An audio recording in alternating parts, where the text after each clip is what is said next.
It's time to stitch the cat block on our Prim quilt.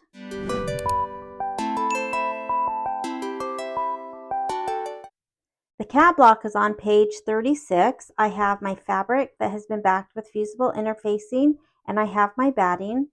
As a reminder, I am adding batting and background quilting, which is different than the directions. Now for this applique fabric, this H fabric is used on 2 blocks for the quilt, and so I will use what I need for the cat and then put this back for another block. All right, let's start the cat block. I've opened my USB. I'm going to open my combined files folder, and I need block 10, which is the cat block.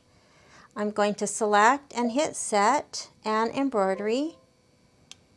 And I'm going to go to layout and move and just bump the design all the way to the top. I will go to the minus plus needle and start stitching. I'll stitch the placement line for the batting. I'll place my batting and tack it down, and I will need to manually stop my machine after tacking the batting down. Then I will place my fabric, tack the fabric down, and stitch the background quilting. So I just got done running the placement for the applique. There's just one applique, and that's the cat. And for this whole project, I have just used the same putty thread that I've used for the background quilting. I can see it, of course. However, it's just as easy to use another color that's maybe a little bit more contrasting with the background if it's easier to see the applique. But I'm just going to place this down, making sure that I cover it all up, and then I'm going to tack it down and trim it.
the block is done. There is the crosshairs to stitch. If you are stitching those out to the center of your block, put it into a visible color, and that will help when you're trimming your block to size.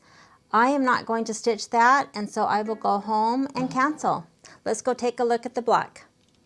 I've trimmed all the excess stabilizer away from the block. I will take out the tack down and then trim the batting and stabilizer right next to the tack down of the batting when I'm ready to start stitching the top of the quilt together. For right now, I'm just going to leave it as is. Let's take a look. This is such a cute block.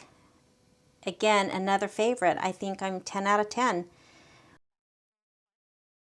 The only change I made with thread colors is I did use the Dijon instead of the lighter gold. I just felt that this would stand out a little bit. It's got a really intricate pattern. Unfortunately, unless you look super close, you can't really see it just because the background, you know, is a little bit darker. But if you can see that it's a really cute pattern. And then we've got, again, the great leaves, 2 colors of the leaves, the cute little bird, the little heart on the cat. Another super fun block. All right, we have 2 more regular blocks to go.